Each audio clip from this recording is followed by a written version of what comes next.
আল্লাহ challenge দিয়ে বললেন তোমরা রুহু বানাতে পারবা না। কিন্তু ইউনাইটেড স্টেটস অফ আমেরিকার একজন মেডিকেল সায়েন্টিস্ট উনি চ্যালেঞ্জ গ্রহণ করে বলেছে আমি রুহু বানায় ছাড়বো। 7 বছর উনি গবেষণা করেছেন, মাগার রুহুর দেখা পায় না। মুমূর্ষু রোগী নিয়ে ওনার কাজ, কখন যে দেহ থেকে রুহুটা উড়াল দেয় টেরই পাওয়া যায় না। এবার তার মাথায় আসলো এক বুদ্ধি, সে চিন্তা করলো বুলেট প্রুফের গ্লাস দিয়ে আমি ছোট্ট একটা রোম বানাবো। কি প্রুফ? Bullet proof.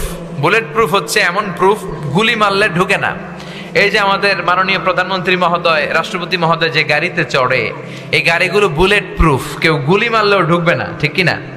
তো বিজ্ঞানের মাথায় চিন্তা আসলো আমি বুলেট প্রুফের একটা গ্লাস দিয়ে ছোট্ট রোম বানাবো, আর এই রোমের ভিতরে মুমূর্ষু রোগী ঢুকাবো। এটার ভিতরে কেউ মরলে রুহু আর বেরোতে পারবে না, যেহেতু বুলেট প্রুফ। কত বড় উল্লুকা পাঠা! তো গ্লাস ফিটিং করা ছোট্ট একটা রুম বানিয়েছে, আর তার টিমের সবাইকে নিয়ে সে বললো আজকে আমি রুহু ধইরা ছাড়ুম। রুহু কেমনে বেরোয় আমি দেখবো, কারণ বুলেট প্রুফের গ্লাস দিয়ে, টেম্পার গ্লাস দিয়ে আমি ছোট্ট রুম বানিয়েছি, এটার ভেতরে মুমূর্ষু রুগী ঢুকাবো। যাও আইসিইউ থেকে রুগী ধরে আনো। মুমূর্ষু এক রুগীরে ধরে নিয়ে আসছে, মুখের মধ্যে মাস্ক পরানো, কৃত্রিম ভাবে লাইফ সাপোর্টে রাখা, অক্সিজেন দেয়া হচ্ছে। মেডিকেল টিমের প্রধান বলে গ্লাস ফিটিং করা রুমের ভিতরে ঢুকা, তার আগে তার বিপি মাপ মানে ব্লাড প্রেশার চেক করে বলে বিপি ইজ ওকে। এবার বলল তার ওজন মাপ, তারা ওজন মাপলো, ওজন পাওয়া গেল 80 কেজি। কয় কেজি? এবার বললো ওকে, বিপিও ঠিক আছে, ওজন 80 কেজি। এবার গ্লাস ফিটিং করা রুমের ভিতরে ঢুকায় দেয়, দেখি রুহু কেমনে বেরোয়। ঢুকায় দেওয়ার পরে মেডিকেল টিমের প্রধান বলে তার লাইফ সাপোর্টটা খুলে ফেল, অক্সিজেন খুলে ফেল। সবাই বলে স্যার অক্সিজেন খুলে ফেললে তো এটা মরে যাবে। মেডিকেল টিমের প্রধান বলে মারার জন্যই তো আনছি, এটা না মরলে আমি রুহু দেখমু কেমনে।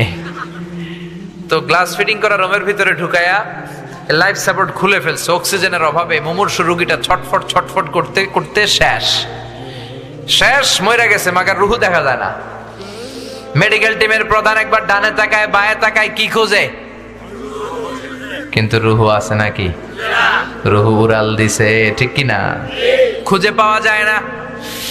এবার গ্লাসের দরজা খুলে, জানালা খুলে, ভিতরে হাত দিয়ে এরকম রুহু টোকাইতেছে।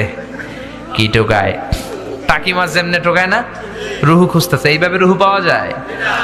এবার ব্যর্থ এসে বললো লাশটাকে বের করো। বের করার পরে চেক দা বিপি, বিপি মাপো, ওজন মাপো।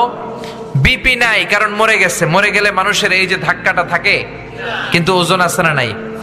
মরার আগে ছিল 80 কেজি, এখন ওজন দিয়া দেখে ওজন হয়ে গেছে 78 কেজি। মরার আগে ছিল কয় কেজি? মরার পরে লাশ বের করে এবার ওজন স্কেলে শোয়ানোর পরে দেখা যাচ্ছে যে ওজন হয়ে গেছে 78 কেজি। কয় কেজি কমছে? কয় কেজি? বিজ্ঞানী কয় আমি পাইছি। সবাই কয় কি পাইছেন? কয় রুহু। কেমনে পাইলেন? কয় মরার আগে লোকটা ছিল 80 কেজি, মরার পরে হয়েছে 78 কেজি, কমছে 2 কেজি। তার মানে যে এটা উড়াল দিছে ওইটাই 2 কেজি। যেহেতু আগে ছিল 80, এখন 78, 2 কেজি কমলো কেন? যেহেতু কমছে তার মানে কিছু একটা তো বেরোইছে, ওইটাই 2 কেজি। কয় আমি পাইছি, রুহু পাইছি। কিন্তু বিজ্ঞানীদের নিয়ম হচ্ছে একটা রেজাল্ট পেয়ে আপনি ফাইনাল কথা বলতে পারবেন না, আরো কিছু নমুনা সংগ্রহের দরকার আছে না নাই? মেডিকেল টিমের প্রধান বলে আরেকটা মুমূর্ষু রোগীর আন।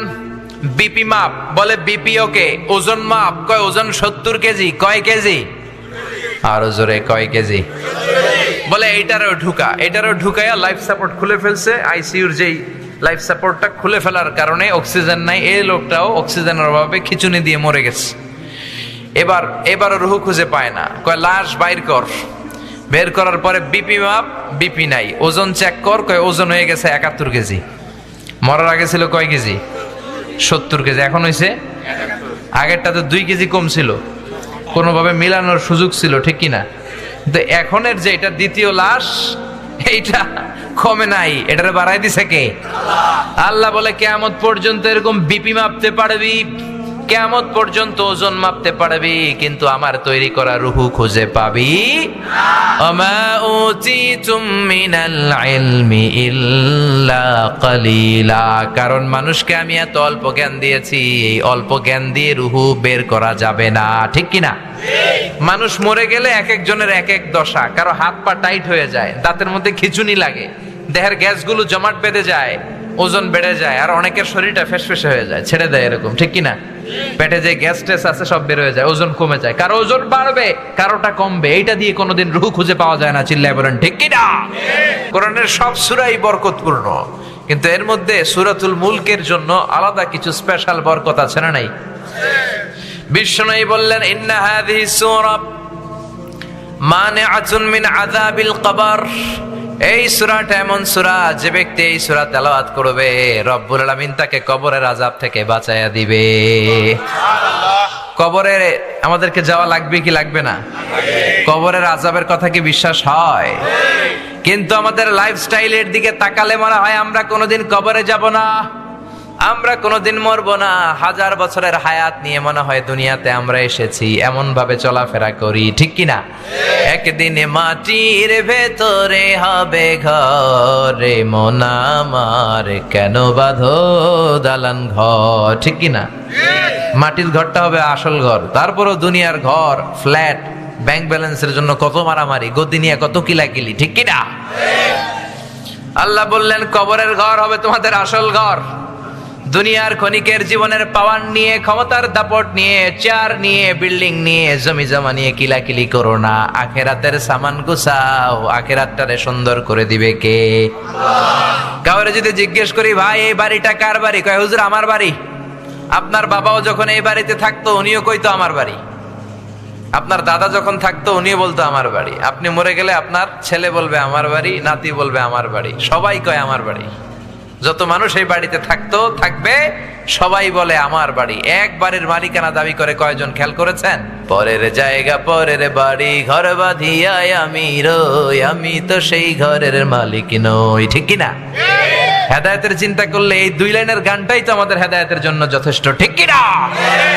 বিশাল বালাখানা বানালেন, দামি ফ্ল্যাট কিনলেন, প্রাসাদ কিনলেন, কিন্তু আপনার জীবনের শেষ ঘুমটা আপনার ওই দামি বাড়িতে হবে না, ঠিক কিনা?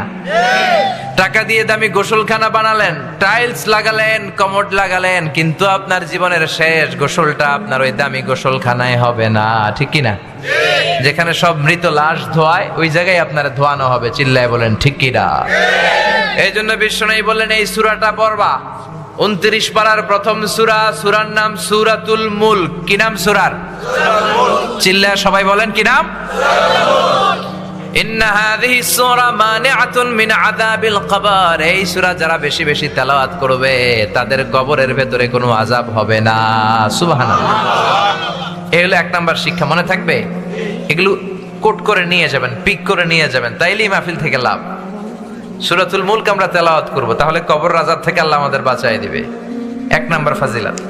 2 নম্বরে বিশ্বনবী বললেন শাফাআত লি সাহিবিহা। এই সূরাটা এমন সূরা, এই সূরা কিয়ামতের দিন আল্লাহর কাছে তেলাওয়াতকারীর জন্য সুপারিশ করবে। সুবহানাল্লাহ।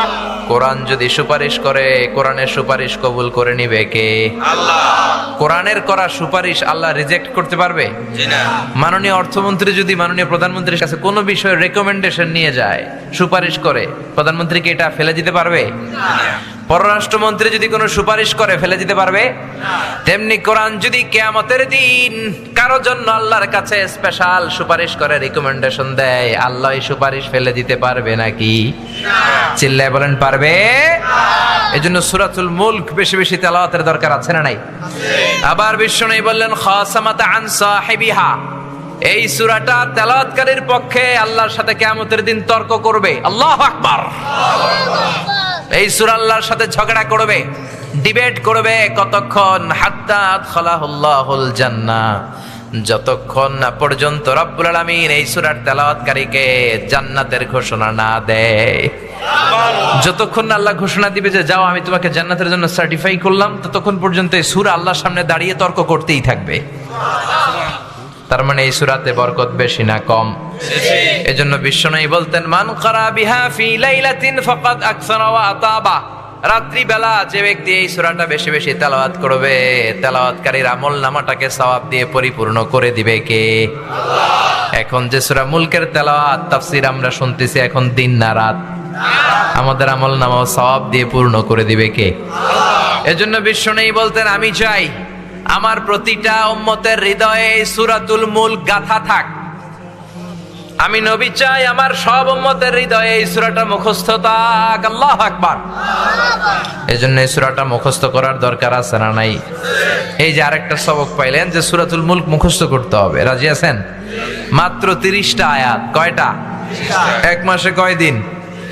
নিশ্চিন্তপুরে কয় দিন? এদিকেও 30 দিন। তো প্রতিদিন যদি একটা করে আয়াত মুখস্থ করেন, পুরো সূরাটা কভার করতে, হেফজ করতে লাগবে কয় দিন? সবাই মুখস্থ করবেন? নানারা আপনারাও করবেন? আপনারাও করবেন? আপনারা চেয়ারম্যান, জনগণ সবাই মিলে মুখস্থ করবে এই সূরা। জনপ্রতিনিধি, জনগণ সবাই মিলে। রাজি আছেন তো? এটা আপনাদের হোমওয়ার্ক, বাড়ির কাজ। বাড়ির কাজ দিয়ে গেলাম, মুখস্থ হইলে ইমাম সাহেবরা শোনাবেন। রাজি আছেন? রাজি আছেন? This Surah is an eye opener for you. এই সূরা আপনার দৃষ্টিকে খুলে দিবে, আপনার ঘুমন্ত বিবেককে জাগিয়ে তুলবে, আপনার মধ্যে একটা পরিবর্তন নিয়ে আসবে। বিশেষ করে আল্লাহ তাআলা নাস্তিকদের জন্য এই সূরার ভিতরে কিছু ডোজ দিয়েছেন, যারা বলে আল্লাহ বলতে কিছু নাই, স্রষ্টা বলতে কিছু নাই। There is no creator in this world. পৃথিবীতে নাকি কোনো স্রষ্টা নাই, সব নাকি এমনি এমনি হয়েছে, এরকম কিছু কথা বলে, এরকম উল্লুক্কা পাঠা আছে না নাই? আল্লাহ বলে আমার সৃষ্টির দিকে তাকা, আমার সৃষ্টির ভেতরেই আমি আল্লাহর নিদর্শন আছে না নাই? পাহাড়ের দিকে তাকা, সাগরের দিকে তাকা, ঝর্ণার দিকে তাকা, বুঝতে পারবি এই ঝর্ণারও একজন মালিক আছে না নাই? ঝর্ণা ঝর্ণা ঝর্ণা রে, বলনা বলনা বলনা রে, কারবি রহে পাগল পড়া তুই। সুবহানাল্লাহ পড়েন।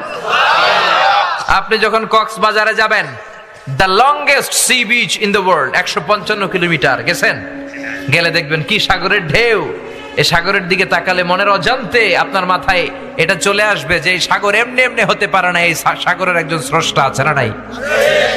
আপনি যদি বাংলাদেশের সবচেয়ে বড় পাহাড় ময়মনসিংহের গারো পাহাড়ে যান, কিংবা বান্দরবানের তাজিংডং বিজয়, চিম্বুক পাহাড়, কেওক্রাডাঙে যান, পাহাড়গুলো দেখলে বুঝবেন এই পাহাড়েরও একজন মালিক আছে না নাই? আপনি যদি সৌদি আরবের মরুভূমিতে যান, আফ্রিকার সারা মরুভূমির মাঝখানে যেয়ে দাঁড়ান, আপনি বুঝবেন মরুভূমির একজন মালিক আছে না নাই? আপনি খেয়াল করলে, চিন্তা করলেই আপনার মন আপনাকে সায় দিবে এই মহাবিশ্ব, এই বসুন্ধরা, এই চমৎকার পৃথিবী এমনি এমনি হতে পারে না। এই পৃথিবীর একজন স্রষ্টা আছে না নাই? আর সেই স্রষ্টার নাম কি? কিন্তু নাস্তিকরা বলে আনসিন ইজ নাথিং, যেটা দেখি না ওইটা বিশ্বাস করি না, বলে না? কিন্তু অনেক জিনিস তারা দেখে না কিন্তু বিশ্বাস করে, আছে না নাই? বাতাস দেখা যায় কি যায় না? এখানে বাতাস আছে না? বাতাস না থাকলে এই যে আমরা ব্রেথ ইন করি, ব্রেথ আউট করি, শ্বাস নেই শ্বাস ছাড়ি, বাতাস না থাকলে শ্বাস নেওয়া যেত? তার মানে এখানে বাতাস আছে না নাই? কিন্তু আমরা দেখি। নাস্তিকরা কি বাতাস বিশ্বাস করে না? কিন্তু প্রথমে কইছে যেটা দেখি না ওইটা মানি না, কিন্তু বাতাস মানে, ঠিক কি না? Do you see the air in the atmosphere? নাস্তিক পাইলে জিজ্ঞেস করবেন তুমি কি বায়ুমণ্ডলের বাতাস দেখো? সে বলবে no. Then you ask him so why do you believe on that? তাহলে তুমি বিশ্বাস করো কেন? কেন বিশ্বাস করো? Do you see the bad headache someone feel in his head? কেউ যখন মাথায় ব্যথা পায় তুমি কি এটা দেখতে পাও? অনেকে এসে বলে হুজুর আমার প্রচন্ড মাথায় ব্যথা, একটু দোয়া পরে ফু দিয়ে দেন, বলে না? তো লোকটা যে মাথার ব্যথায় মরে যাচ্ছে আমি কি দেখি? কিন্তু মাথা ব্যথা আমরা বিশ্বাস করি কি করি না? নাস্তিকেরা এরকম হাজার জিনিস দেখে না কিন্তু বিশ্বাস করে। এজন্য আল্লাহ বলে গোলাম আমার সৃষ্টির দিকে তাকা, আমার সৃষ্টির ভেতরে আমি আছি না নাই? সূরাতুল মুলকের ভেতরে এরকম অনেকগুলো ডোজ দিয়েছে আল্লাহ নাস্তিকদের জন্য, মেডিসিন দিয়েছে। কি দিয়েছে?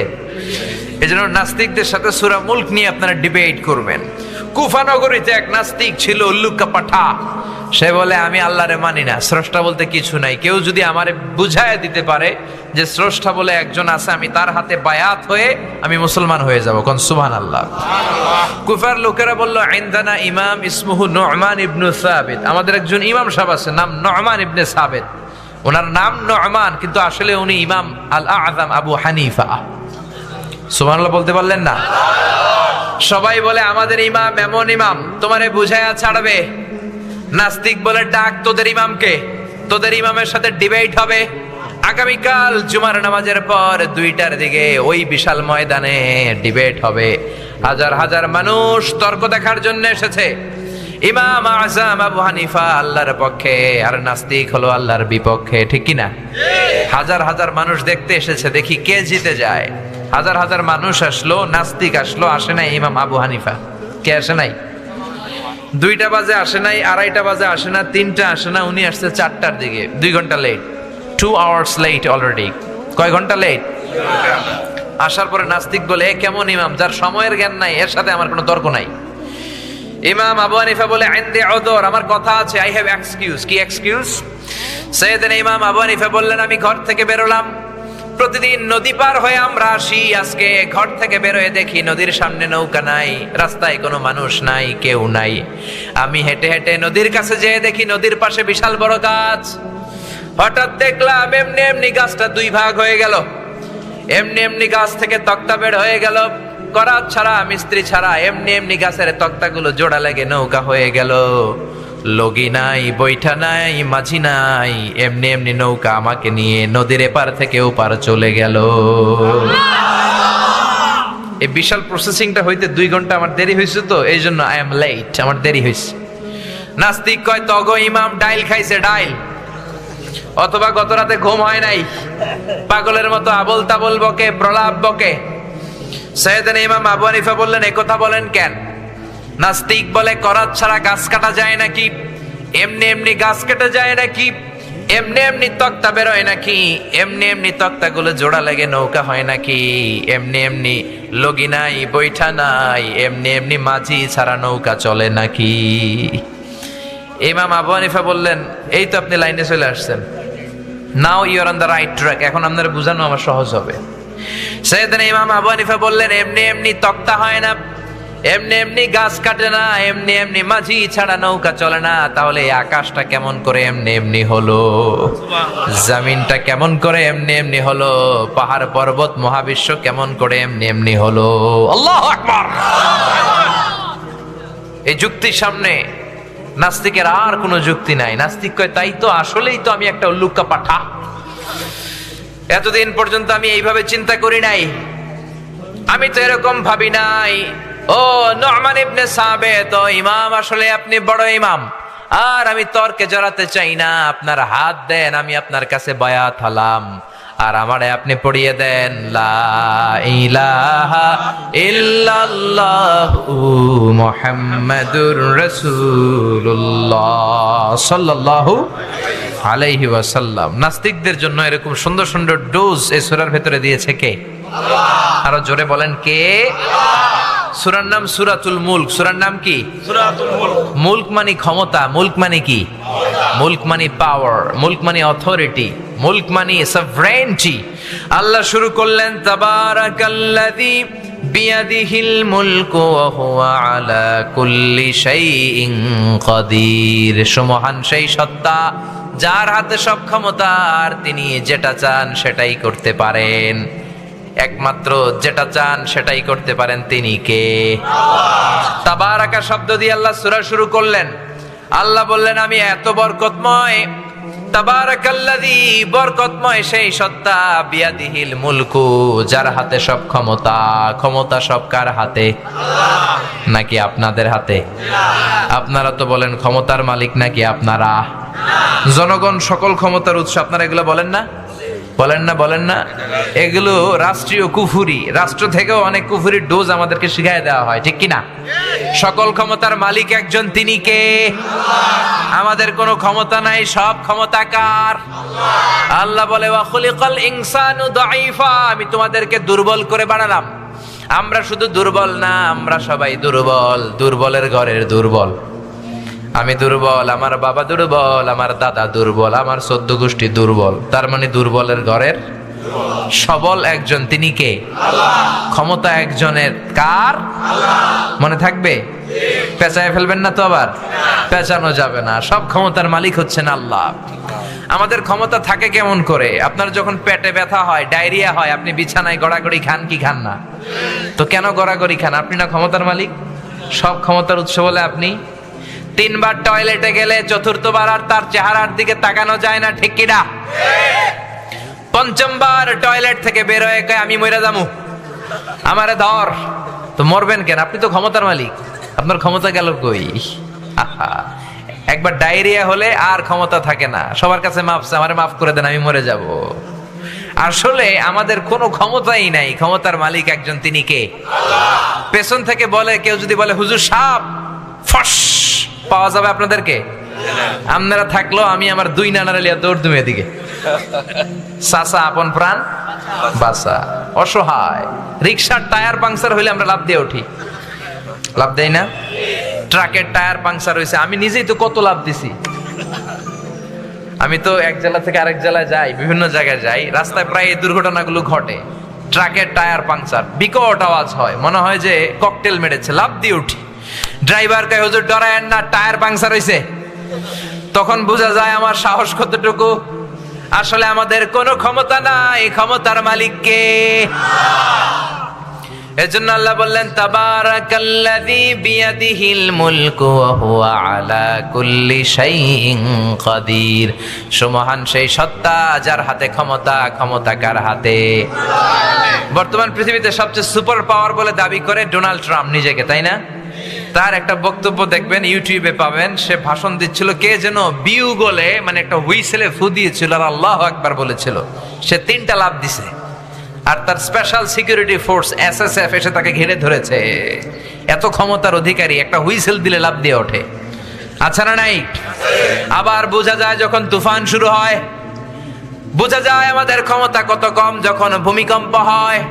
8 তলা 10 তলা 20 তলা বিল্ডিং গুলোর ভেতর থেকে যারাই থাকে সবাই বের হয়ে যায়, কারণ বাঁচার দরকার আছে না নাই? যত ফ্ল্যাট আছে, যত বাড়ি আছে, দেখবেন ওই বাড়িগুলোর ভাড়াটিয়ারাও দৌড়, বাড়িওয়ালাও দৌড়। রাত 3টা 4টা 5টার দিকে ভূমিকম্প হয় না? নাকি শুধু ভাড়াটিয়া দৌড় দেয়, বাড়িওয়ালা দৌড় দেয় না? দৌড় দেয়। ধনী গরিব ক্ষমতাশীল সবাই দৌড়ায়, ঠিক কিনা? নেপালে একটা ভূমিকম্প হয়েছিল গত কয়েক বছর আগে। আমাদের বাংলাদেশের কিছু নায়িকারা গিয়েছিল শুটিং করতে। তো সকালবেলা শুটিং, তারা নেপালের একটা হোটেলে, কাঠমান্ডুতে হোটেল থেকে বেরিয়েছে, তাদের পুরো সেট নিয়ে তারা একটা পাহাড়ের উপর নাচ করবে, ওখানে ডান্স হবে। কি হবে? শুরু করে দিয়েছে দুনিয়াকে মজা লে লো, দুনিয়া তোমারি হ্যায়। তারা একটা ইন্টারভিউতে বলতে শুরু করলো, আমরা নাচতে শুরু করলাম, কিছুক্ষণ পর দেখি আমগুলোকে পাহাড়ও নাচে। পরে আমরা নাচ থামায়া দিলাম, দেখি পাহাড় নাচ থামায় না, পাহাড় নাচতেছে। বুঝতে আর বাকি রইল না, আসলে এটা পাহাড়ের নাচানাচি নয়, এটা আর্থকোয়েক, ভূমিকম্প, ঠিক কিনা? সবাই আমরা চিৎকার চেঁচামেচি শুরু করলাম, পাহাড়ে বসে বললাম, যেই হোটেলে আমরা গত রাতে ছিলাম, আমাদের লাগেজ কাপড় চোপড় যেই হোটেলে, 4 তলা হোটেলে রেখে এসেছি, পাহাড় থেকে দেখা যায়। হঠাৎ দেখলাম 2-1 সেকেন্ডের ব্যবধানে পুরো হোটেলটা মাটির সাথে ধসে মেসাকার হয়ে গেল। পুরো কাঠমান্ডু শহরটা কেঁপে উঠলো। পুরো কাঠমান্ডুর বড় বড় মূর্তিগুলো, এই 10টা হাত দিয়ে জিব্বা বের করে থাকেন এইভাবে, এই মূর্তিগুলো বিভিন্ন জায়গায় ওরা সেট করে রেখেছে টুরিস্ট অ্যাট্রাকশন হিসেবে। সবগুলো মূর্তি ধপাস করে পড়েছে, নিজেরাই বাঁচতে পারে না, মানুষের বাঁচাবে কি? জোরে কোন ঠিক কিনা? একটা মূর্তির গায়ে যদি মাছি মশা এসে বসে, কেউ না তাড়ালে মূর্তি তাড়াতে পারে না, ঠিক কিনা? গোটা কাঠমান্ডু কেঁপে উঠলো। একটা লোক কাঠমান্ডু শহরে বসে বসে 2টা বাচ্চাকে নিয়ে কান্না শুরু করেছে। টিভি চ্যানেলের লোকেরা যাচ্ছিল, তারা রিপোর্ট করছে, আর ওই লোকটাকে জিজ্ঞেস করছে, আপনার কি হয়েছে, কাঁদেন কেন? সে বলে, গতকাল পর্যন্ত আমার 5 তলা বাড়ি ছিল, 2টা গাড়ি ছিল, একটা সুপার শপ ছিল, টাকা পয়সার কোনো অভাব নাই, আমার পুরা বাড়িটা শেষ। আমার বউ বেরোতে পারে নাই, বাচ্চা 2টারে নিয়ে কোন রকম জানে বাঁচলাম। এখন খাবার মতো কোনো খাবার নাই, বিশুদ্ধ পানি নাই, ত্রাণের প্যাকেট আসলে মারামারি করে যদি একটা প্যাকেট পাই, 2 বাচ্চার আমি মিলে জিলে খাই। গতকাল ছিলাম কোটিপতি, আজকে পথের ভিখারি, ঠিক কিনা? কোনো ক্ষমতা নাই, ক্ষমতার মালিক একজন, তিনি কে? আল্লাহ। এই যে মাহফিলের ময়দান, 3টা ভাউয়া ব্যাংক যদি কেউ এদিকে ছেড়ে দেয়, ভাউয়া ব্যাংক চিনেন? লাভ দেয় না? এদিকে একটা ভাউয়া ব্যাংক, মাঝখানে একটা, পিছনে একটা ব্যাংক, আর কি লাভ দিবে? ব্যাংকের চেয়েও 3 ডবল লাভ দিবেন আপনারা, ঠিক কিনা? কোনো ক্ষমতা নাই। কুকুর আমাদেরকে কামড়াইলে আমরা কুকুরে কামড়াইতেও পারি না। বল্লা পোকা কামড় দিয়ে দেয় দৌড়, ওইটার যে ধর্মু ওইটাও পারি না, চিল্লা এখন, ঠিক কিনা? এজন্য আপনি যত ক্ষমতার অধিকারী হন, এগুলো নকল ক্ষমতা। আমাদের মাননীয় প্রধানমন্ত্রী একবার ওনার বিমান থেকে ল্যান্ড করতে পারছিলেন না, আধা ঘন্টা 1 ঘন্টা পরে ল্যান্ড করেছিলেন। বিমানের সমস্যা, 33টা চক্কর মেরেছে ওনার বিমান। ওনার স্পেশাল সিকিউরিটি ফোর্স এদেশের প্রিয় প্রধানমন্ত্রীকে যে বলল, মাননীয় প্রধানমন্ত্রী, উই ক্যান নট ল্যান্ড নাও, একটা সমস্যা হয়েছে, আপনি বিচলিত হবেন না, আমরা ট্রাই করে যাচ্ছি সলভ আউট করার, আমাদের বিমানের সমস্যা, যান্ত্রিক ত্রুটি, এখন আমরা নামতে পারতেছি না। 33টা চক্কর মেরেছে আকাশে। মাননীয় প্রধানমন্ত্রীকে তারা বললেন, আপনি শান্ত হয়ে বসেন। ও মিয়া, যখন মাননীয় প্রধানমন্ত্রী বিমানে বসা আর বলা হচ্ছে বিমানের সমস্যা, তখন মাননীয় প্রধানমন্ত্রী বসে বসে জিকির করছিল কার? জোরে বলেন কার? তার মানে এত ক্ষমতা, তখন ক্ষমতা মিছে। চিল্লা এখন ঠিক কিনা? তখন জান ভিক্ষা চাইতে হবে একজনের কাছে, তিনি কে? এজন্য আল্লাহ বললেন, তাবারাকাল্লাযী বিয়াদিহিল মুলকু ওয়া হুয়া আলা কুল্লি শাইইন কাদির। সুমহান সেই সত্তা যার হাতে ক্ষমতা, ক্ষমতা কার হাতে? আবার আল্লাহ বললেন, আমি ক্ষমতার চেয়ারে বসাই, আমি ক্ষমতার চেয়ার থেকে নামাই, তিনি কে? কুলিল্লাহুম্মা মালিকাল মুলকি তুতিল মুলকা মান তাশাউ ওয়া তানজিউল মুলকা মিম্মান তাশা ওয়া তুইজ্জু মান তাশাউ ওয়া তুযিল্লু মান তাশাউ বিয়াদিকাল খায়র ইন্নাকা আলা কুল্লি শাইইন কাদির। সুবহানাল্লাহ পড়েন। আল্লাহ বলে, আমি ক্ষমতার মালিক, আমি ক্ষমতায় বসাই, আমি ক্ষমতা থেকে নামাই। ডোনাল্ড ট্রাম্পকে আমেরিকার ক্ষমতায় বসালো কে? হিলারিকে হারায় দিল কে? আবার ডোনাল্ড ট্রাম্প যদি বেশি বেশি না ফরমানি করে, ডোনাল্ড ট্রাম্পরেও লাথি মাইরা নামায় দিতে পারে কে? ওই ক্ষমতা আল্লাহর আছে না নাই? তাহলে সকল ক্ষমতার মালিক কে? প্রিয় ভাইয়েরা, এই পৃথিবীতে অনেক দেশে দেখবেন যিনি প্রেসিডেন্ট বা প্রধানমন্ত্রী ক্ষমতার চেয়ারে বসে, কেউ 5 বছরের মেয়াদে বসে, কেউ বসে 10 বছরের মেয়াদে। এবার বলেন তো, উত্তর দেন, আল্লাহ ক্ষমতার চেয়ারে বসছে কয় বছরের মেয়াদে? 20 বছর, 50, 100, কয় বছর? আল্লাহ বলে, হুয়াল আউয়ালু ওয়াল আখিরু ওয়াল যাহিরু ওয়াল বাতিনু ওয়া হুয়া বিকুল্লি শাইইন আলীম। আল্লাহ বলেন, আমি এমন সত্তা, অনাদিকাল থেকে ক্ষমতার চেয়ারে বসা, অনন্তকাল পর্যন্ত থাকবো। দুনিয়ার মতো 5 বছর 10 বছরের মেয়াদে আমি ক্ষমতায় বসি নাই। আমার ক্ষমতার আজীবন মেয়াদ, ঠিক কিনা? আল্লাহর ক্ষমতার আজীবন মেয়াদ। তার মানে আমাদের ক্ষমতা আর আল্লাহর ক্ষমতার সাথে কোনো মিল আছে? চিল্লায় বলেন আছে।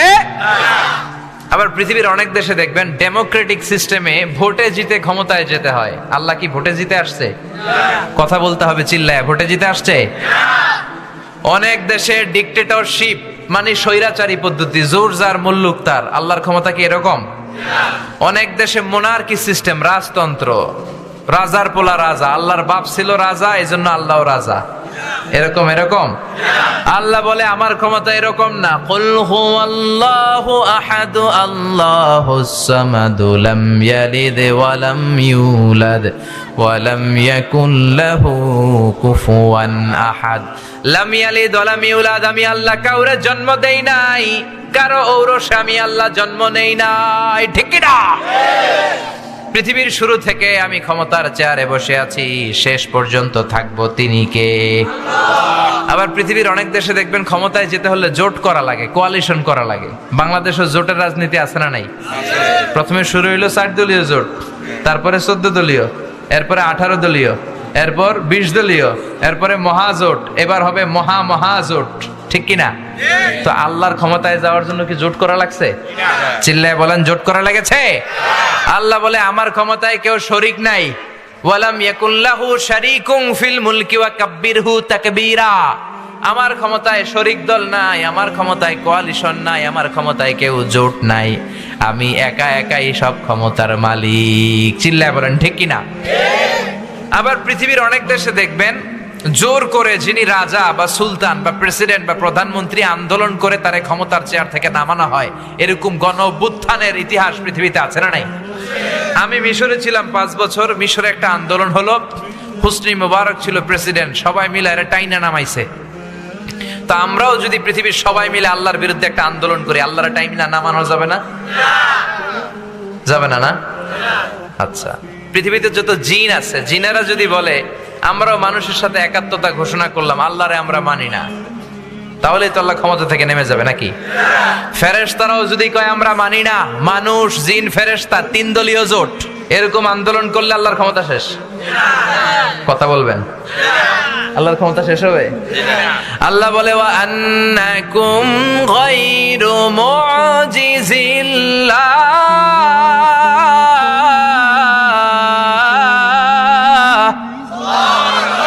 গোটা বিশ্বের সবাই মিলে জোট করে যদি আমি আল্লাহর বিরুদ্ধে বিদ্রোহ করো, মানুষ জিন ফেরেশতারা সবাই যদি আমার বিরুদ্ধে যুদ্ধ ঘোষণা করো, সবাই মিলে যদি আমারে ক্ষমতার চেয়ার থেকে নামাতে চাও, সবার চেষ্টার ফলেও আমার ক্ষমতার এক আনাও তোরা কমাতে পারবি না।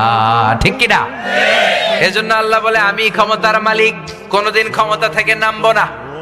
পৃথিবীতে অনেক দেশে দেখবেন রাজার বয়স হয়েছে 70 কিংবা 80, বয়সের ভারে নুজ্জ হয়ে এবার লাঠিতে ভর করে চলে, কয় আই আর হাইতান্ন, আরে মাফ করি দে। এরকম রাজা আছে না নাই? সেলফ রিটায়ারমেন্টে যায়, স্বেচ্ছায় অবসর, আছে না নাই? তো আল্লাহর তো অনেক বয়স হয়েছে, সেই কবে থেকে উনি ক্ষমতার চেয়ারে বসছে, ওনার এখন রিটায়ারমেন্টে যাওয়া উচিত। কথা বলেন, আল্লাহর বয়স হয়েছে? বুড়ো হয়ে গেছে, এখন তো লাঠি বট দিয়ে হাঁটে মনে হয়। কথা বলেন। আল্লাহ বলে না, লা তাখুযুহু সিনাতু ওয়ালা নাওম, আমার ঘুম নাই, তন্দ্রা নাই, আমার ক্লান্তি নাই, শ্রান্তি নাই। ওয়ালা ইয়াউদুহু হিফযুহুমা ওয়া হুয়াল আলিয়্যুল আযীম। এই মহাবিশ্বটা পরিচালনা করতে যে আমি আল্লাহ এক সেকেন্ডের জন্য ক্লান্ত হই না। সুবহানাল্লাহ। এজন্য আল্লাহ বললেন তাবারাকাল্লাযী বিয়াদিহিল মুলকু ওয়া হুয়া আলা কুল্লি শাইইন কাদির। সুমহান সেই সত্তা যার হাতে ক্ষমতা। ক্ষমতা কার হাতে? নাকি আপনাদের হাতে? আর কোনদিন এটা বলবেন আমরা ক্ষমতার মালিক, আমাদের দাপট, সব আমার আমার আমার, এগুলো বলা যাবে? সব কার? আল্লাহ বললেন সব ক্ষমতার মালিক আমি, আর আমি চাইলে সব করতে পারি। আমরা বললাম আল্লাহ বুঝলাম আপনি অনেক ক্ষমতার মালিক, আর আপনি কি করতে পারেন বলেন? আল্লাহ বললেন আল্লাযী খালাকাল মাউতা ওয়াল হায়াতা লিয়াবলুয়াকুম আইয়ুকুম আহসানু আমালা ওয়া হুয়াল আজিজুল গফুর। সুবহানাল্লাহ পড়েন। আল্লাহ বলে আমি জীবন তৈরি করেছি, মরণ তৈরি করেছি তোমাদেরকে পরীক্ষা করার জন্য, আর আমি দেখতে চাই কে ভালো আমল করো। যারা ভালো আমল করেছো তাদের জন্য 8টা জান্নাতের দরজা খুলে দিবে কে? আর যারা দুনিয়াতে জুলুম করেছো, অন্যায় করেছো, তাদের জন্য জাহান্নাম রেডি করা আছে না নাই? আল্লাহ বলে আমি জীবনের মালিক, মরণের মালিক। ও মিয়া, জীবন দেয় কে? মরণ দেয় কে? প্রাণ ভিক্ষা দেয় কে? নাকি আমনেগো রাষ্ট্রপতি? আমনেগো রাষ্ট্রপতি তো মাশাআল্লাহ প্রাণ ভিক্ষা দেয় না। আরে রাষ্ট্রপতির প্রাণও আল্লাহ ভিক্ষা দিতে পারে, চিল্লা এখন ঠিক কিনা? আসল জীবন মরণের মালিক কে? আল্লাহ বললেন আমি জীবন বানালাম, মরণ বানালাম, মাঝখানে বানালাম রূহ। রূহ থাকলে মানুষ জিন্দা, রূহ চলে গেলে ওই মানুষটা হয়ে যায় মুর্দা। এই যে মিজানুর রহমান আজারি কথা বলে, হাসে, কথা বলে, হাত নাড়ে, কারণ ভিতরে রূহ আছে না নাই? আপনারাও কথা বলেন, নড়েন চড়েন, কারণ ভেতরে রুহু আছে না নাই? যেই দিন রুহুটা উড়াল দিবে, লাশ বানিয়ে দিবে কে? এই পৃথিবীর সবচেয়ে বড় ধরনের একটা মিরাকেল, অ্যামেজিং মিরাকেল বিষয় হচ্ছে রূহ। মানুষ সব বানাতে পারে, মানুষ প্লেন বানাতে পারে, রোবট বানাতে পারে, মানুষ সুফিয়া খালারে বানাতে পারে। সুফিয়া খালারে চিনেন? সুফিয়া নামে একটা মেয়ের আনছিল না? হ্যাঁ, এটা মেয়ের আকৃতি দিয়েছে, ঠোঁটে লিপস্টিক পরিয়েছে। আল্লাহ বলবেন কিয়ামতের দিন এর ভিতরে রুহু ঢুকা। যারা সুফিয়া নিয়ে লাফালাফি করছে, রুহু ঢুকা। এজন্য আল্লাহ বললেন তুমি প্লেন বানাতে পারো, কম্পিউটার বানাতে পারো, রোবট বানাতে পারো, কিন্তু তুমি রুহু বানাতে পারো নাকি? রুহু বানাতে পারে একজন, তিনি কে? ইয়াসআলুনাকা আনির রূহি কুলির রূহু মিন আমরি রাব্বি ওয়া মা উতিতুম মিনাল ইলমি ইল্লা কালিলা। মক্কার কাফিররা এসে বলে আব্দুল্লাহর বেটা মুহাম্মদ, তুমি যদি একটা প্রশ্নের উত্তর দিতে পারো আমরা সব মুসলমান হয়ে যাব। বিশ্বনবী বললেন কি প্রশ্ন? মক্কার কুরাইশরা বলে মা হুয়ার রূহ, রূহ কাকে বলে? এইটা যদি বলতে পারো কালিমা পড়ে মুসলমান হব। সুবহানাল্লাহ। ওমি আপনারা কেউ রুহু দেখছেন? কালার কি? ওজন কতটুকু? সাইজ কতটুকু আমাদের জানা আছে? চাচা মরে গেল, দাদা মরে গেল, কোন দিক দিয়ে যে রুহুটা উড়াল দিল আমরা কেউ দেখেছি? জোরে বলেন। বিশ্বনবী বললেন আমি জানি না, তবে আল্লাহ যদি জানায় জানিয়ে দেব। আল্লাহ আয়াত নাজিল করলেন কুলির রূহু মিন আমরি রাব্বি। ও নবী, মক্কার কুরাইশদের বলে দেন রুহু হলো আমি আল্লাহর স্পেশাল আদেশ, আল্লাহর অর্ডার। আল্লাহর অর্ডারে রুহু ঢুকে, আল্লাহর অর্ডারে এই রুহু বের হয়ে যায়, ঠিক কিনা? এই রুহু কেউ বানাতে পারে না। মানুষ কি রুহু বানাতে পারবে? এর কারণ ওমা উতিতুম মিনাল ইলমি ইল্লা কালিলা, আমি তোমাদেরকে অল্প জ্ঞান দিয়েছি, লিমিটেড জ্ঞান। আমাদের জ্ঞানটা লিমিটেড, সীমিত। আনলিমিটেড জ্ঞান একজনের, তিনি কে? আল্লাহ বললেন, গোলাম আমি মানুষ বানালাম, জীবন বানালাম, মরণ বানালাম, রুহু বানালাম। আমরা বললাম, আল্লাহ বুঝতে পেরেছি আপনি সব ক্ষমতার মালিক, আপনি জীবনের মালিক, মরণের মালিক, রুহুর মালিক, আর কিসের মালিক একটু আমাদেরকে বলেন। আল্লাহ বলে, আল্লাযী خلق سبع سماوات طباقا ما ترى في خلق الرحمن من تفاوت। আল্লাহ বললেন, উপরের দিকে নজর করে তাকা, তোদের মাথার উপরে 7 স্তরের যে 7টা আকাশ, সে আকাশটাও আমি বানিয়েছি। সুবহানাল্লাহ। আমাদের মাথার উপরে এই যে আকাশ তৈরি করেছে কে? আল্লাহ। চিল্লায় বলেন, কে? ওয়ালাকাদ যায়্যানাস সামাআদ দুনিয়া বিমাসাবিহা ওয়া জাআলনাহা রুজুমাল লিশ-শায়াতিন। আল্লাহ বলে, প্রথম আকাশের দিকে নজর করে তাকা, মহাশূন্যের দিকে তাকা, তারা দিয়ে আকাশটারে সুন্দর করেছে কে? আল্লাহ। আকাশের মধ্যে যে তারা, এগুলোকে তৈরি করলো কে? আল্লাহ। আল্লাহ বলে, I have beautified the closure sky with candles with light and stars. প্রথম আকাশের মহাশূন্যটাকে আমি আল্লাহ চমৎকার চমৎকার তারা দিয়ে সাজিয়ে দিয়েছি। রাতের বেলা তারার মেলা, আছে না নাই? দেখতে সুন্দর লাগে না? দেখতে মনে হয় ছোট্ট ছোট্ট ডট, আসলে কি এগুলো তো ছোট? সূর্যটারে মনে হয় ছোট্ট একটা রুটির মতো, ঠিক কিনা? আসলে কি সূর্যটা রুটির মতো? আর আমরা যে তাকাই, আমরা কি আকাশ দেখতে পাই? না, এটা মহাশূন্য। এটা কি? আপনি যা দেখেন মহাশূন্য। ইউনাইটেড স্টেটস অফ আমেরিকার বিজ্ঞানীরা এই যে মঙ্গলে যায়, জুপিটারে যায়, চাঁদে নামে, এগুলো সব মহাশূন্য। প্রথম আকাশ যে কত উপরে তারা নিজেরাও জানে না, ঠিক কিনা? আমরা খালি চোখে দেখি প্রথম আকাশের মহাশূন্য, তার অনেক উপরে প্রথম আকাশ। তারপরে দ্বিতীয় আকাশের মহাশূন্য, তার অনেক উপরে দ্বিতীয় আকাশ। সুবহানাল্লাহ কইবেন না? একটার চেয়ে একটা বড়, একটার চেয়ে একটা বড়, একটার চেয়ে একটা বড়। বিশ্বনবী বলে, প্রথম আকাশের চেয়ে দ্বিতীয় আকাশ কত বড় শোনো। তোমার হাতের আংটিটা খুলে যদি মরুভূমিতে ছেড়ে দাও, পুরো মরুভূমির তুলনায় তোমার আংটি যত ছোট, আল্লাহর দ্বিতীয় আসমানের তুলনায় আল্লাহর প্রথম আসমানটা ঠিক তত ছোট। আরো আসতে পড়েন সুবহানাল্লাহ। সে তুলনায়, এই মহাবিশ্বের তুলনায় কত তুচ্ছ আমি, কত ক্ষুদ্র আমি, কত নগণ্য আমি। এই যে সূর্যের আলো ছাড়া আমরা বাঁচি না, এই সূর্যটা পৃথিবী থেকে 13 লক্ষ গুণ বড়। Can you imagine, can you guess? আপনি কি কল্পনা করতে পারেন? এই পৃথিবীটাই তো আমরা দেখি নাই, দেখছেন? কে কয়টা দেশ ঘুরছেন? 200টার মতো পৃথিবীতে দেশ। এই যে আমরা পড়ে আছি কুমিল্লার মধ্যে, ঠিক কিনা? কুমিল্লা হচ্ছে বাংলাদেশের 64 জেলার একটা জেলা। এরকম 64 জেলা মিলে আমাদের সুজলা সুফলা শস্য শ্যামলা ডিজিটাল বাংলাদেশ। আর এই বাংলাদেশ হচ্ছে পৃথিবীর সবচেয়ে ছোট্ট একটা দেশ, ঠিক কিনা? বাংলাদেশের চেয়ে বড় দেশ আছে না নাই?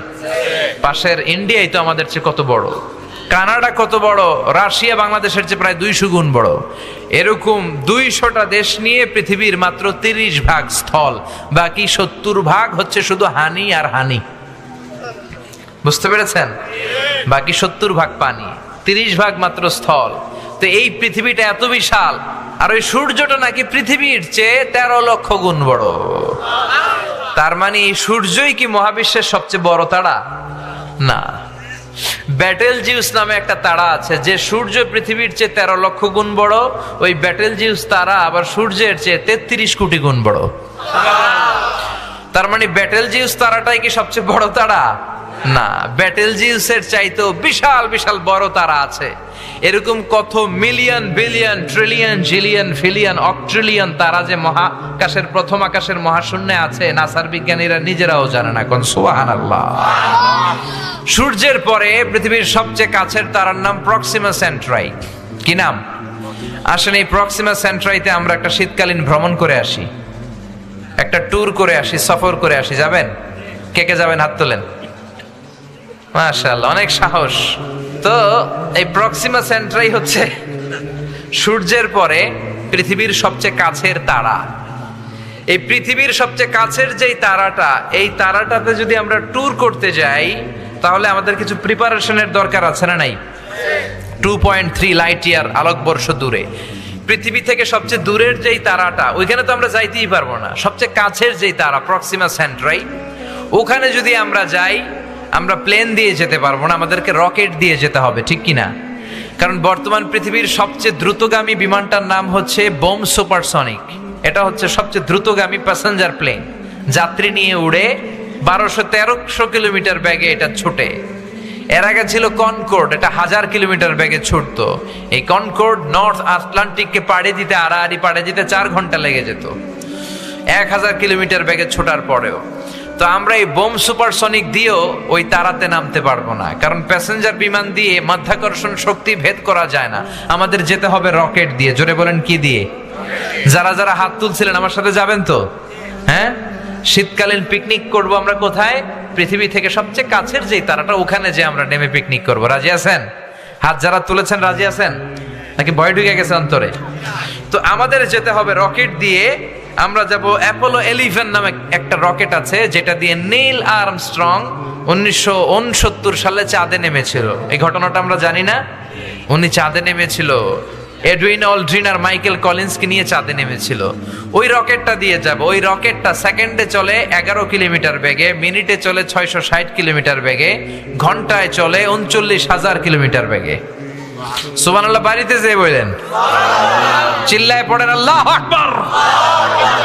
একটা রকেট না ঘন্টায় 39,000 কিলোমিটার দূর চলে যাবে, 1 ঘন্টায়। এখান থেকে আমেরিকা কত দূর হবে? 8-10 হাজার কিলোমিটার। তার মানে এটা দিয়ে 4-5 বার আমেরিকায় আসা যাওয়া করা যাবে। চিল্লায় কোন সুবহানাল্লাহ। তো আমরা যদি এটা দিয়ে পৃথিবীর সবচেয়ে কাছের যেই তারা প্রক্সিমা সেন্ট্রাইতে যেতে চাই, কোন রকেটটা দিয়ে? অ্যাপোলো 11 রকেট দিয়ে। যে রকেটটা ঘন্টায় চলে কত হাজার কিলোমিটার বেগে? 39,000 কিলোমিটার বেগে। এটা দিয়ে যদি পৃথিবী থেকে ওখানে আমরা নামতে চাই, আমাদের 1,15,000 বছর লেগে যাবে। যেই রকেটটা ঘন্টায় 39,000 কিলোমিটার বেগে ছুটে, এত দ্রুতগামী রকেট দিয়েও যদি আমরা পৃথিবীর সবচেয়ে কাছের তারায় পিকনিক করতে যাই, তাহলে আমাদের 1,15,000 বছর লেগে যাবে। আল্লাহ যদি বলে, যাও আজহারি, তোমার যেহেতু এত শখ, যারা যারা হাত তুলছে তাদেরকে নিয়ে ওখানে পিকনিক করতে যাও, আমি তোমাদের সবাইকে 1,15,000 বছর হায়াত দিয়ে দিলাম। যারা হাত তুলছেন, আমরা যদি যাওয়া শুরু করি, আমরা যেতে যেতে বাকিরা সব মরে ভূত হয়ে যাবে। শুধু তারাই না, আমাদের ছেলে মেয়ে নাতি নাতকর সব মরতে থাকবে। মরতে মরতে মরতে মরতে 6,000 প্রজন্ম যখন মরে যাবে, 6,000 জেনারেশন যখন শেষ হয়ে যাবে, তখন ওই তারাতে আমাদের নামার সময় হবে। সুবহানাল্লাহ কইতে পারলেন না? এজন্য আল্লাহ বলে, ওয়ালাকাদ যায়্যানাস সামাআদ দুনিয়া বিমাসাবিহা ওয়া জাআলনাহা রুজুমান লিশ-শায়াতিন। এরকম বিশাল বিশাল তারা দিয়ে প্রথম আকাশের মহাশূন্যটারে সাজিয়ে দিয়েছে কে? এরপর আল্লাহ বললেন, ওয়াসিররু কাওলাকুম আও ইজহারু বিহি ইন্নাহু আলিমুম বিদাতিস সুদূর। তোমরা প্রকাশ্যে কথা বলো কিংবা গোপনে কথা বলো, কেউ না শুনলেও শুনে কে? এমনকি আমাদের অন্তরেও যেটা চলে সেটাও জানে কে? এই জন্য সব সময় ভালো চিন্তা করার দরকার আছে না নাই? ভালো কাজ করার দরকার আছে না নাই? বেশি বেশি কোরআন পড়ার দরকার আছে না নাই? যেন কানে শুনি সদা তোমার কালাম, হে খোদা চোখে যেন দেখি শুধু কোরআনের আয়াত। শোনো আমার মুনাজাত, শোনো শোনো ইয়া ইলাহি আমার মুনাজাত, শোনো আমার মুনাজাত। পড়েন আমিন। এরপর আল্লাহ বললেন, হুয়াল্লাযী جعل لكم الأرض ذلولا فامشوا في مناكبها وكلوا من رزقه وإليه النشور। তিনি হলেন এমন আল্লাহ যিনি তোমাদের জন্য জমিনটারে সমান করে দিয়েছেন। ঠিক কি না? জমিনটা যদি ফ্ল্যাট সমান্তরাল না হইতো এমনি বসতে পারতেন? এদিকে যদি পাহাড়, এদিকে টিলা, এদিকে উঁচা, ওদিকে নিচা, বসতে পারতেন? এই পৃথিবীর সৌন্দর্যটা যে কত চমৎকার, এটা প্লেনে না চললে বুঝতে পারবেন না। আপনারা প্লেনে চড়ে হজে গেছেন না? জানলার পাশে যারা বসেছেন তারা দেখবেন, আমি কমসে কম 10টার মতো প্রায় 10টার উপরে দেশ ঘুরে ফেলেছি, 12টার মতো হবে। তো জানালার পাশে বসে তাকালে দেখা যায় যে পৃথিবী, আকাশ থেকে পৃথিবী দেখতে কেমন, যেখানে পাহাড় ওইটার দৃশ্য একরকম, যেখানে সাগর একরকম, যেখানে মরুভূমি ওইটার ডিজাইন আবার একরকম। আবার বাংলাদেশের এক জেলা থেকে আরেক জেলায় যখন আমরা প্লেনে যাই, যেমন আমরা ঢাকা থেকে রাজশাহীতে যাই মাহফিল করতে প্লেনে, যশোরে নামি প্লেনে, কক্সবাজারে যাই প্লেনে, সিলেটে মাঝে মাঝে প্লেনে যাই সময়কে সেভ করার জন্য। তো তখন এগুলো খুব বেশি উপর দিয়ে ওঠে না, 15,000 ফিট দিয়ে চলে যায় ডোমেস্টিক ফ্লাইটের বিমানগুলো। তখন জানলা দিয়ে দেখা যায় যে কত সুন্দর। বাংলাদেশের কোথাও ফ্লাই করলে আপনার মনে হবে পুরো বাংলাদেশটাকে আল্লাহ সবুজ কার্পেট দিয়ে ঢেকে রেখেছে, সবুজ কার্পেট মনে হয়। চিল্লায় পড়েন আল্লাহু আকবার। আবার আল্লাহ বললেন সবুজ কার্পেট দেখে আনন্দে লাফালাফি করো না, এই কার্পেটের নিচেও আযাব আর গজব আসরা নাই, আকাশের উপরও আযাব আর গজব আসরা নাই। আল্লাহ বললেন আমিনতুম মান ফিস সামাই আন ইয়াখসিফা বিকুমুল আরদা ফাইযা হিয়া তামুন। দুনিয়ার মানুষগুলো কি মনে করেছে নাকি কোনো আযাব আর গজব তাদের আসবে না? আমি যে কোনো সময় ল্যান্ডস্লাইড দিয়ে, ভূমিধস দিয়ে তাদেরকে শেষ করে দিতে পারি, ঠিক কি না? মাঝে মাঝে ল্যান্ডস্লাইড হয়, ভূমিধস, মাটি ভিতরের দিকে চলে যায়, মাঝে মাঝে উপর থেকে শিলাবৃষ্টি পড়ে। শিলাবৃষ্টি দেখেন নাই মনে আপনারা? শিলাবৃষ্টি যখন গরু ছাগলের উপরে পড়ে কি হয়? ময়রা ভূত হয়ে যায়, ঠিক কিনা? ফসল খেতে বললে ফসল শেষ, বাড়ি ঘর শেষ। এগুলো তো ছোট্ট ছোট্ট শিলাবৃষ্টি। তো শিলাগুলো যদি এত বড় হইতো, একটা শিলা যদি এত বড় হয়, যদি আল্লাহ উল্কা বৃষ্টি পাঠায়, অ্যাসিড রেইন, অ্যাসিড বৃষ্টি যদি পড়ে, আগুনের বৃষ্টি যদি হয়, উল্কা চিনেন? মহাকাশ থেকে মাঝে মাঝে উল্কা পড়ে। পৃথিবীতে সবচেয়ে বড় সাইজের উল্কাটা পড়েছিল দক্ষিণ আফ্রিকার হোবা সিটিতে। ওটার ওজন ছিল 60 টন। কয় টন? ভাগ্য ভালো এটা কোনো আবাসিক এলাকার উপরে পড়ে নাই, এটা ক্ষেতের মধ্যে পড়ছে। পুরো জায়গাটা ধসে গর্তের মতো হয়ে গিয়েছে। 40 কেজিতে 1 মন, 40 মনে 1 টন, এরকম 60 টন ছিল এই উল্কাটার ওজন। আল্লাহ যদি কুমিল্লা শহরের মধ্যে, কুমিল্লার উপরে 50-60টা, কয়েক হাজার, কয়েকশো যদি এরকম উল্কা পাঠায়, উল্কা পাঠাইলে আপনারা কইেন আমরা ক্ষমতার মালিক নাকি? ক্ষমতার মালিক কে? আল্লাহ বললেন যে কোনো সময় আমি শেষ করে দিতে পারি। আর বাংলার জমিনে যে পরিমাণে যৌতুক আমরা খাই, ঘুষ খাই, সুদ খাই, ওজনে কম দেই, খাদ্যে ভেজাল দেই, মাছে ফরমালিন দেই, যেই পরিমাণে গদিলইয়া কিলাকিলি করি, যে কোনো সময় আযাব দিতে পারে কে? শুধু বিশ্বনবীর দোয়ার বরকতে আমরা বেঁচে যাই। বিশ্বনবী দোয়া করেছে আল্লাহ কওমে আদকে, কওমে সামুদকে, কওমে শুআইবকে, ওই জাতিদেরকে, পূর্ববর্তী উম্মতদেরকে যেমনি আপনি একবারে আযাব দিয়ে ধ্বংস করে দিয়েছেন, আমার গুনাহগার উম্মতদেরকে একবারে আযাব দিয়ে আপনি শেষ করে দিয়েন না। বিশ্বনবীর দোয়ার বরকতে আমরা বেঁচে যাই। চিল্লায় বলেন ঠিক কিনা? এরপরে আল্লাহ বললেন আওয়ালাম ইয়ারাউ ইলাত তাইরি ফাওকাহুম সাফাতিন ওয়া ইয়াকবিদ মা ইউমসিকুহুন্না ইল্লার রহমান ইন্নাহু বিকুল্লি শাইইন বাসীর। সুবহানাল্লাহ। ওই দেখেন এক বল্লা পোকা আসছে, 5 জন এটার কিছু করতে পারি না। আমরা ক্ষমতার মালিক। এক বল্লার লগে 5 জনও পারি না। আল্লাহ বললেন মানুষগুলো নাস্তিক কেমন করে হয়? আওয়ালাম ইয়ারাউ ইলাত তাইর, মানুষগুলো কি পাখিগুলোর দিকে তাকায় না? ফাওকাহুম সাফাতিন ওয়া ইয়াকবিদনা, পাখির দিকে তাকালে ওই মানুষের অন্তরে ঈমান ঢুকায়া দিবে কে? আল্লাহ বলে নাস্তিকগুলা কি পাখির দিকে তাকায় না? আপনি যদি পাখির দিকে নজর করেন, এই যে কাক উড়ে, বক উড়ে, শালিক উড়ে, ঘুঘু উড়ে, বাবুই পাখি উড়ে, পাখি নিয়ে যদি আপনি চিন্তা করেন, আপনার মনের অজান্তেই এই উত্তর চলে আসবে যে এই পাখির রব আল্লাহ এটাকে সৃষ্টি করেছে। চিল্লা এখন ঠিক কিনা? এজন্য আল্লাহ বলে ওরা কি পাখির দিকে তাকায় না? ফাওকাহুম, যেই পাখি মানুষের মাথার উপর দিয়ে উড়ে, সাফাতিন, পাখিগুলো তাদের ডানা মেলে দেয়, ওয়া ইয়াকবিদনা, আবার ডানা গুটিয়ে জমিনে নামে। পাখির দিকে নজর করলে ঈমান বাড়ায়া দিবে কে?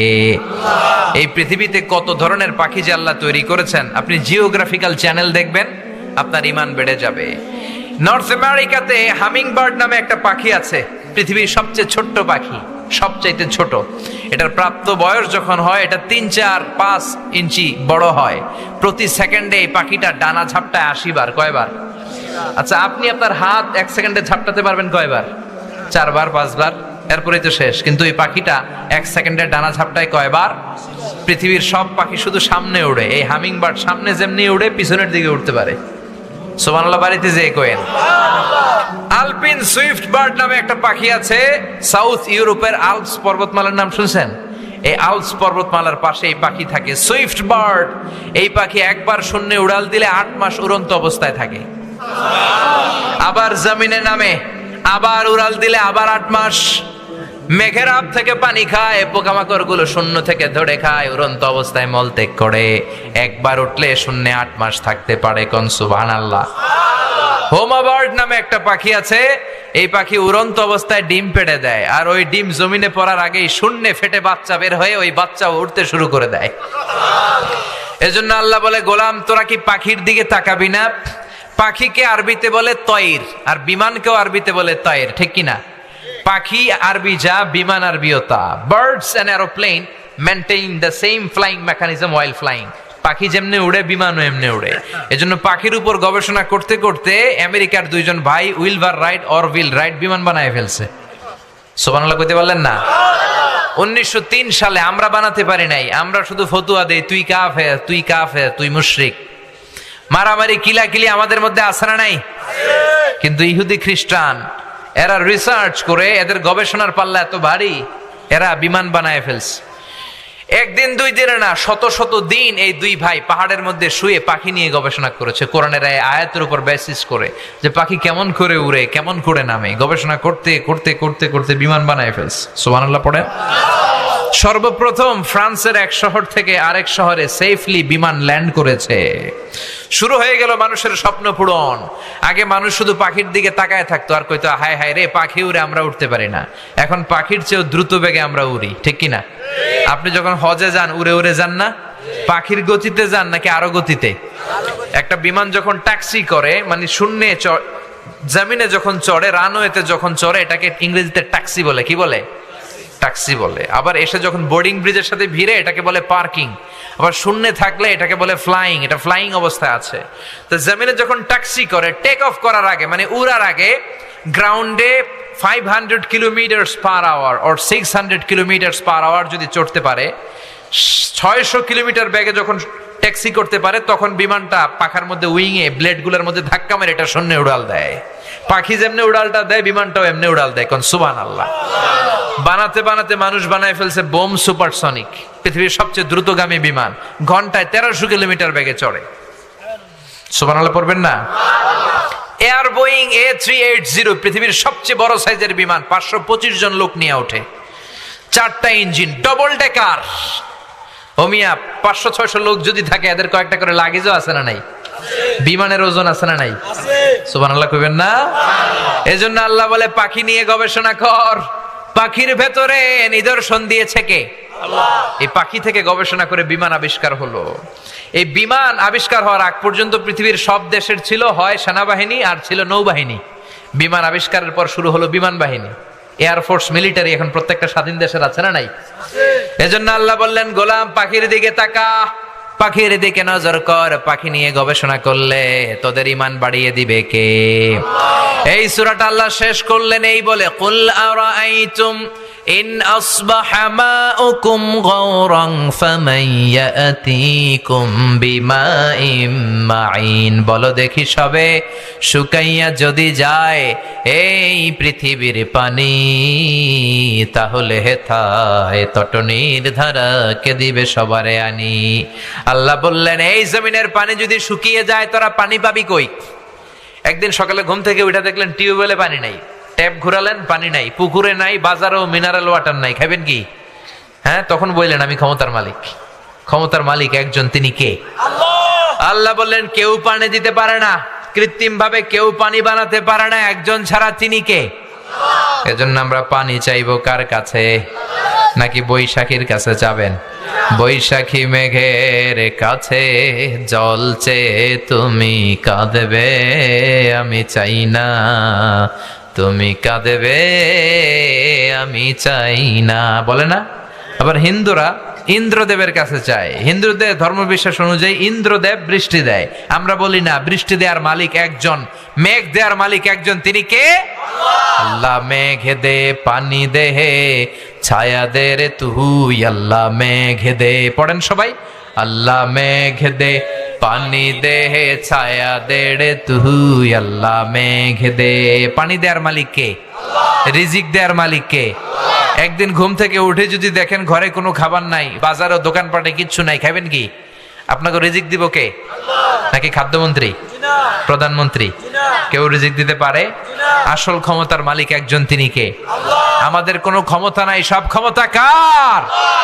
এটাই হচ্ছে সূরাতুল মুলকের সেন্ট্রাল থিম, কেন্দ্রীয় আলোচ্য বিষয়। যতদিন পর্যন্ত আল্লাহকে আমরা ক্ষমতার মালিক মনে করব, আল্লাহর কাছে আমরা চাইবো, আল্লাহর ইবাদত করব, আমাদেরকে কেউ পরাস্ত করতে পারবে না। চিল্লায় বলেন ঠিক কিনা? ইসলামিক লাইফ, জীবন গড়ুন কোরআন সুন্নাহর আলোকে।